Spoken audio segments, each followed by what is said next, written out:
Ya, sudah Pak Arif. Pak Siap. Arif ngajar SD, SMP, SMA. SD, Pak. Oh, SD.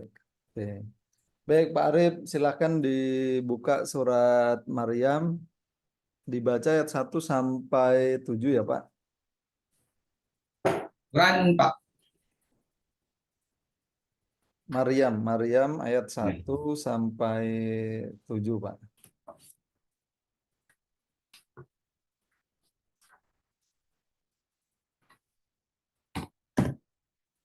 Sudah ada, Pak.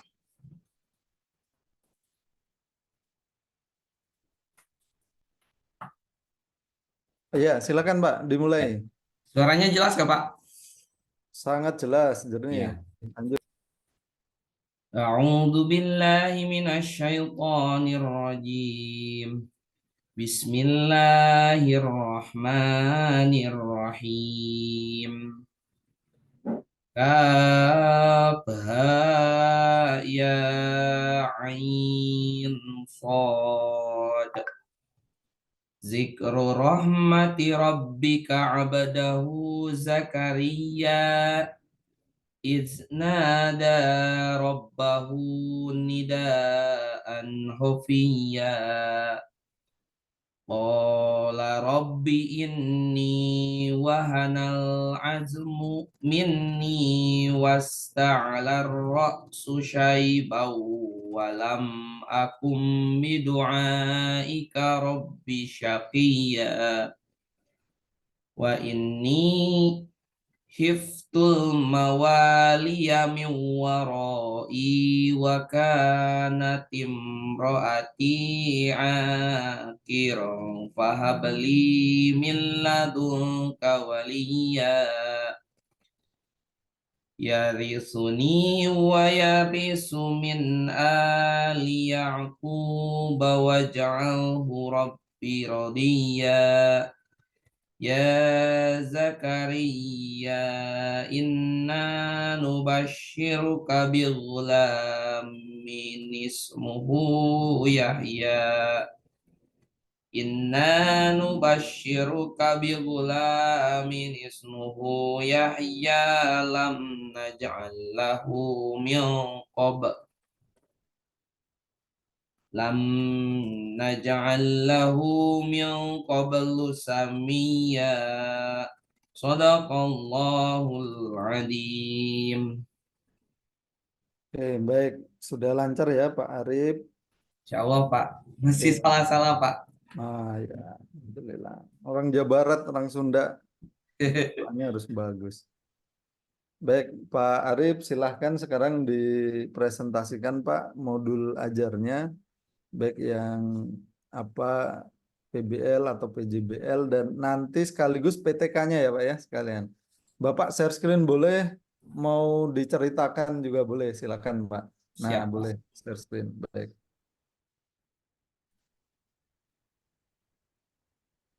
Sudah tampil, Pak? Oke, sudah.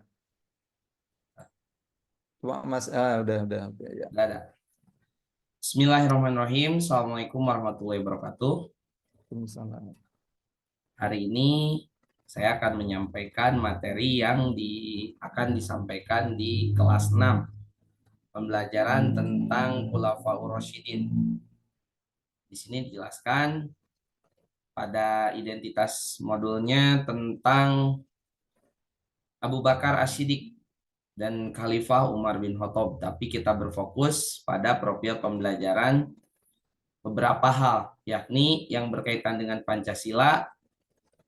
Di sini ada beriman, bergotong royong, bernalar kritis dan mandiri. Kemudian waktu yang akan diberikan pada materi ini kepada 20 sampai 30 siswa per kelas.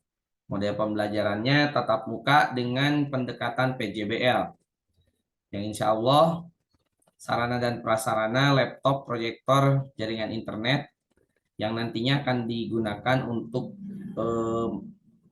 sebagai media pembelajaran untuk menayangkan slide video agar anak-anak lebih tertarik dengan gaya pembelajaran modern. Seperti itu disesuaikan. Dan tak lupa buku sumber lain menggunakan buku materi kelas 6 kurikulum Merdeka. Kemudian capaian pembelajarannya di sini ada beberapa tentang Al-Quran hadis, yakni tentu di dalam materi ini pun kita tak lupa ada bacaan Al-Quran. Akidahnya tentang apa yang diberikan, contoh yang diberikan oleh Khulafaur Rasyidin sepeninggal Rasulullah SAW. Kaidah fikihnya pun ada, yakni sebagai pelopor tentang adanya zakat, infak, sedekah itu ketika pada zaman Abu Bakar As-Siddiq. Kemudian SKI-nya jelas kita menceritakan tentang sejarah Islam pemimpin pasca Rasulullah SAW meninggal. Capaiannya di sini sudah dituliskan beberapa, terutama di kelas 6 semester 1. Peserta didik mampu membaca, menghafal, menulis, memahami surat pendek tentang contoh dan lain sebagainya berkaitan dengan cerita kisah Khulafaur Rasyidin. Tujuan pembelajarannya jasa-jasa utamanya Khalifah Abu Bakar As-Siddiq radhiyallahu anhu. Kemudian menjelaskan faktor-faktor kesuksesan Khalifah Abu Bakar yang nanti menurunkan kepada Umar bin Khattab, yakni pengganti Abu Bakar As-Siddiq. Meneladani kesuksesan Khalifah Abu Bakar As-Siddiq, membangun sikap teguh pendirian dan memegang prinsip kebenaran dalam Islam. Di sini alur tujuannya ATP ada beberapa, peserta didik dapat mengetahui jasa-jasa Khalifah Abu Bakar As-Siddiq. Tentunya dengan penerangan dan cerita yang disampaikan oleh guru dengan kemasan yang lebih menarik tadi yang saya sampaikan di awal dengan menggunakan video kisah tentang beliau. Kemudian materi pokoknya masih Abu Bakar As-Siddiq. Pemahaman bermaknanya di sini belajar faktor-faktor yang menjadi pemimpin, yakni lebih mengarah kepada menjadi pemimpin yang baik seperti itu. Karena pada dasarnya kita merupakan pemimpin dari diri kita masing-masing. Menanamkan rasa cinta dan tanggung jawab terhadap diri sendiri dan orang lain. Kemudian pertanyaan pemantik ini tentu sangat diupayakan disampaikan sebelum pembelajaran demi daya tarik anak, sesemangat apa pembelajaran pada saat yang saya sampaikan, utamanya tentang pelajaran sebelumnya, disambungkan dengan pelajaran berikutnya. Asesmen diagnostik di sini pakai kognitif berupa tes tertulis, yang mana tes tertulisnya disesuaikan dengan apa yang akan disampaikan. Kemudian formatifnya pengumpulan data kemajuan peserta didik dalam menguasai kompetensi yang akan dicapai, seperti itu. Kegiatan pembelajarannya di sini guru membuka pelajaran seperti biasa, prosesnya tahapannya ada 7 tahapan sampai guru menyampaikan tujuan dan manfaat pembelajaran yang akan dipelajari selama 10 menit. Kemudian kegiatan intinya 50 menit. Jadi kurang lebih sekitar 2 jam pelajaran yang akan disampaikan pada materi ini. Selanjutnya penutupan selama 10 menit, evaluasi tidak lupa di sini. Evaluasinya berupa tanya jawab siswa ataupun secara tertulis. Biasanya anak dihadiahi dengan yang sudah selesai istirahat. Karena saya kebetulan mengambil jam pelajaran PAI pada pagi hari. Jadi habisnya mata pelajaran PAI berbarengan dengan jam istirahat seperti itu. Kemudian asesmennya diagnostik. Di sini pakai yang non kognitif dan kognitifnya dijelaskan. Tanya jawab tertulis saat awal kegiatan dan beragam dicampur, bisa dibalik, tetapi saya fokuskan sesuai dengan modul ataupun RPP yang saya sampaikan. Kemudian formatif proyek lembar observasi saat pembelajaran berlangsung. Penilaiannya secara langsung pada anak. Kemudian sumatif. Sumatif ini merupakan nama lain dari evaluasi yang diterapkan di kurikulum 2013 atau tes. Kalau kurikulum Merdeka menggunakan sumatif.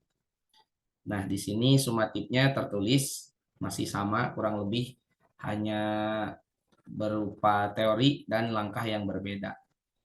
Kemudian pengayaan dan remedial jikalau siswa kurang mampu memahami apa yang disampaikan. Lampiran-lampirannya eh, mungkin itu disampaikan nanti di tugas berikutnya seperti itu Pak yang saya sampaikan, ditandatangani, diketahui oleh Kepala Sekolah SDN Giger Bitung. Terima kasih, sekian, kurang dan lebihnya mohon maaf. Assalamualaikum warahmatullahi wabarakatuh. Salam. Nah, Bapak ke depan kalau membuat modul ajar atau RPP itu ketika mau dipakai seperti ini ya Pak ya, termasuk besok kalau saat UKIN itu Siap, pastikan udah ada tanda tangan, ada stempel Pak gitu ya. Jadi siap, itu sah gitu ya secara siap, secara siap. administratif. Baik, yang berikutnya silakan Pak dipresentasikan terkait dengan PTK. PTK yang Bapak sudah pernah buat. Dibaca saja Pak, boleh Pak? Atau share Dibaca, screen? dibaca boleh, tapi poin-poin saja ya Pak ya, nggak usah Oke, dibaca semuanya. Ya, jadi Bapak meneliti temanya apa, nah kemudian mengambil tema itu karena ada masalah apa di kelasnya Bapak, kemudian bagaimana eksperimen atau penelitian tindakannya, silakan Pak. siap. Terima kasih Pak waktunya. Assalamualaikum warahmatullahi wabarakatuh. Penerapan penelitian kami PTK yang berjudul tentang penerapan metode role playing untuk meningkatkan prestasi belajar siswa pada materi Khalifah Abu Bakar Asy-Siddiq radhiyallahu anhu dan Khalifah Umar bin Khattab radhiyallahu anhu. Kelas 6 SD Negeri Geger Bitung. Diambil dari modul PJBL yang disampaikan. Proposal ini disampaikan karena permasalahan satu dan lain hal terkait anak-anak kurang mampu memahami secara jelas tentang sejarah. Karena kebanyakan anak-anak lebih tertarik pada kisah-kisah terbaru ataupun hal-hal baru dalam terkaitan dengan teknologi. Tetapi untuk pemahaman tersebut saya gunakan metode role playing atau berbagi peran di sini. Jadi anak-anak berperan langsung, siapa menjadi siapa yang nantinya dibantu oleh guru dalam memahami sejarah tentang Khalifah Abu Bakar Asy-Siddiq. Tentunya Khulafa Rasyidinnya pun di sini digarisbawahi, bukan hanya Abu Bakar sebagai perannya. Karena jelas Khulafa Rasyidin di sini Abu Bakar, Umar, Utsman dan Ali peran-perannya diberikan kepada anak. Jadi kurang lebih agar anak lebih mampu lagi mengetahui secara langsung dengan cerita yang dilaksanakan di ruang kelas. Seperti itu Pak, kurang lebih Pak.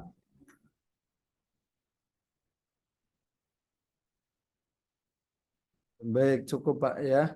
Ya, Baik, sekarang saya tanya ke terkait modul ajar, Pak. Jadi ya. di modul ajar itu Bapak menggunakan teori belajar apa saja, Pak? Dan alasannya apa menggunakan teori itu? Oke. Teori belajar. Contoh saya menggunakan teori belajar eh, yang role playing tadi Pak. Di sini jelas baik itu kognitifnya, konstruktivismenya, kognitivismenya itu ada semuanya Pak. Karena lebih kepada menjelaskan permasalahan yang belum ditemukan, menggali dari anak itu sendiri. Contohnya tadi saya menggunakan di PTK dikaitkan dengan modul tentang role playing. Hal tersebut role playing pun itu saya ambil teorinya. Cuman saya lupa lagi itu yang apa untuk yang membuat metode tersebut siapa yang mengininya membuatnya seperti itu Pak. Nggak boleh lupa gitu, Pak. Harus, nah iya kan. Jadi Jadi grogi Bapak itu Pak. udah ngajar lama, ya, udah ngajar lama. Ya, Sekarang nggak boleh taklid Pak, udah mulai oh ini saya mengajar teori strategi begini itu karena ada teorinya gitu, ya, oh ya. teorinya A, B, C. Nah nanti setelah PPG ini kan Bapak jadi guru profesional itu, jadi nggak boleh lagi nggak tahu lupa gitu ya. Nah justru Siap, kalau siap. ada yang seperti ini teorinya apa ya gitu ya, kemudian dicari. Toh sekarang bantuan internet itu udah sangat membantu ya pekerjaan kita. Ya. Oke, baik. Itu yang pertama ya Pak ya. Yang kedua, keterampilan abad 21 itu salah satunya adalah siswa dituntut berpikir kritis untuk critical thinking. Nah, gimana Bapak mendesain instrumen pembelajaran yang bermuatan HOTS di modul ajar yang dibuat, Pak? Di modul ajar yang saya buat, terutama dalam bermain peran tadi yang dimasukkan dalam modul ajar tadi, tentang kisah. Kalau tentang kisah, yang di sini yang saya biasa sampaikan, anak biasanya dibagi kelompok menjadi beberapa kelompok. Di kelas saya kebetulan ada 4 baris, Pak. Sekitar 32 siswa, ada yang 29 siswa. Kelasnya dibagi dua, A dan B.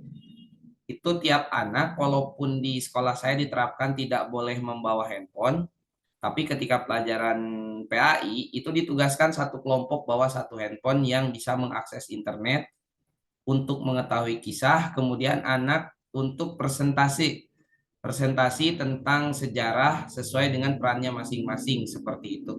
Contoh ketika pembagian peran Khulafaur Rasyidin. Jadi anak lebih aktif dalam teori behavior tersebut mencari sendiri di internet yang sudah terakses di sekolah seperti itu. Tapi dibatasi dan dikontrol oleh guru agar penggunaan handphonenya tidak kemana-mana seperti itu, Pak. Oke, baik. Terus setelah anak misalnya nonton, anak mencari misalnya di materi-materi di HP ya, Ya, dengan konten internet itu, eh, gimana munculnya mereka kemudian berpikir kritis? Mereka hanya menyalin atau kemudian mereka menceritakan kembali, membandingkan dengan kondisi hari ini atau bagaimana, Pak? ya. Alhamdulillah karena mereka seperti apa ya, Pak? Pada umumnya handphone itu seperti sudah menjadi kebutuhan ya, Pak.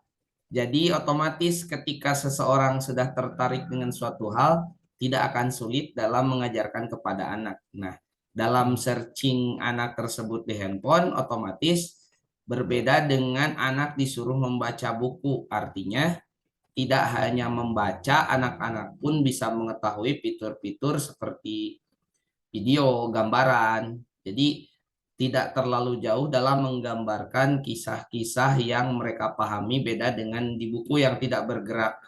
Nah, kami tidak menyarankan untuk hanya menyalin. Kalau hanya menyalin, apa bedanya dengan membaca buku? Tapi kami arahkan anak untuk mencari tahu tentang sikap, sikap, sifat, kemudian jasa-jasa melalui rangkuman yang mereka pahami karena di kelas 6 alhamdulillah pemahaman mereka sudah mulai kritis terutama dalam memahami pelajaran yang disampaikan oleh guru. Jadi tidak terlalu sulit, Pak. Beda dengan pra kelas atas yakni di kelas 4 seperti itu, Pak. Jadi anak sudah paham perintah yang disampaikan oleh gurunya seperti itu. Oke, baik. Berikutnya terkait dengan kurikulum merdeka, Pak. Ya. Nah, gimana Bapak menerapkan atau mengimplementasikan kurikulum merdeka ini dalam RPP yang sudah dibuat, Pak? Kurikulum Merdeka yang saya terapkan, yang saya pahami, terutama dari apa yang diberikan oleh kepala sekolah kurikulumnya, walaupun belum keseluruhan saya pelajari. Alhamdulillah di sekolah pun saya sebagai pembina pramuka, Pak. Pembina pramuka yang alhamdulillah sudah diberi kepercayaan oleh Dewan Kerja Ranting sebagai pengurus, walaupun bukan hal itu yang dibahas, tapi kurikulum Merdeka ini lingkupnya tidak jauh seperti yang diajarkan pada pelatihan pramuka. Artinya lebih kepada anaknya diberikan peran untuk aktif dalam pembelajaran pramuka yang bukan dipancing bahasanya, diberikan baik motivasi dan yang lainnya oleh guru seperti itu. Contoh kecil, kalau dulu di kurikulum sebelumnya anak ingin minum misalkan, itu susahnya seperti apa, tapi sekarang anak lebih diberi kebebasan. Contoh ya mau minum minum, asal tetap menjaga adab dan sopan santun utamanya seperti itu. Lebih luasnya eh, mungkin lebih kepada seperti biasa kurikulum sebelumnya hanya ada pengembangan sebagian seperti itu Pak di kurikulum Merdeka ini.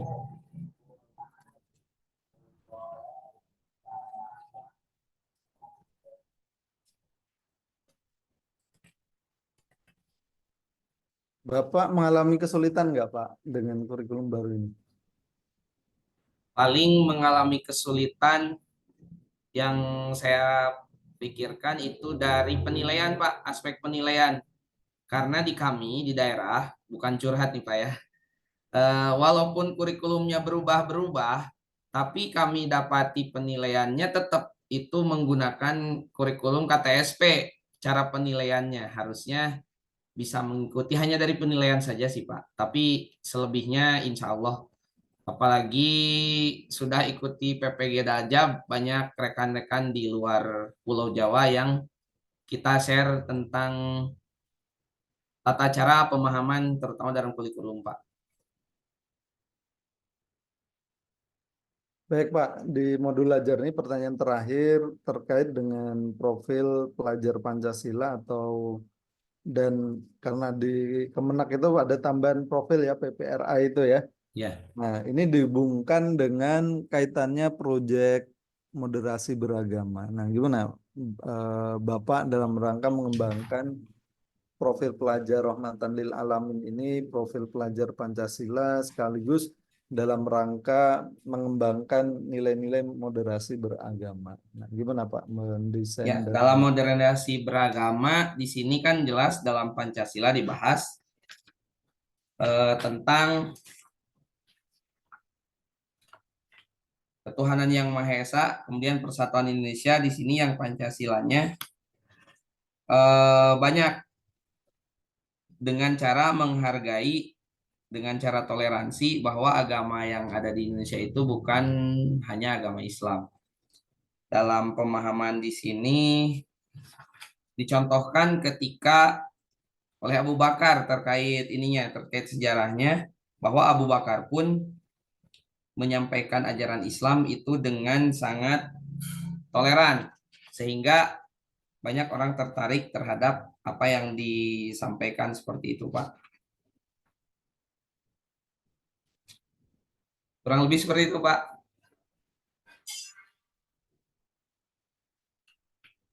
terima kasih Pak Arif. Ya, Terakhir sekali Pak, sekarang Bapak siapkan kertas, kertas tulis, Pak.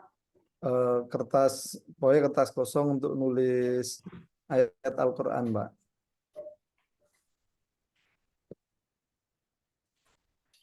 Ya, Ini, Pak. baik. Ya, udah. Bapak minta tolong dituliskan surat Al-Fatihah ya, Pak ya. Ayat 1 sampai selesai. Ya. Al-Fatihah. Ya. Waktunya Pakai 3 menit, spidol Pak. boleh, Pak? Nah, boleh. Malah lebih jelas. Nanti Oke. kalau sudah difoto kirim ke saya, Pak. Ya, Di silakan Japri, dimulai. Pak. Ya, di Japri boleh, disampaikan di grup juga boleh. Sama aja. Oke, Ya, siap. ya. Kalau salah mohon koreksi, Pak. Nah, 3 menit, Pak. Silakan. 3 menit. Oke. Ya.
Udah, Pak.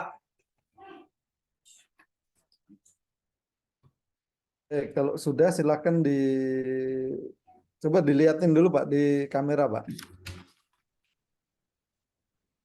Oke. Nggak Baik, kelihatan. selanjutnya sekarang Pak Arif silakan difoto, kemudian dikirim ke saya Pak. Ya. Boleh, Baik, Pak. untuk Pak Arif sudah cukup, selamat ya Pak ya. Secara umum Bapak udah tampil bagus, Ya, meskipun main sempat sakit Pak ya. di grup boleh, Pak, nggak apa-apa. Ya, di grup juga boleh, sama aja. Oke, baik. Terima kasih Pak Arif ya, udah cukup. Bapak Siap, boleh live dan minta tolong Pak Hamzah dikasih tahu untuk join di siap. Zoom. Ya, silakan Bapak. Di stop aja, Pak. Apa langsung lab, nggak apa-apa. Live nggak apa-apa, nanti kan otomatis akan menyimpan kan? Oke, siap. Terima kasih, Pak. Ya, Assalamualaikum, sehat ya, selalu, Pak. ya, amin. Waalaikumsalam. Pak Arif ya Pak ya, dikasih tahu. Ya, Pak Hamzah ya. Sorry, Pak Ya, Hamzah, Pak Arif itu sekarang. siap, siap, Pak. Ya, Pak Hamzah.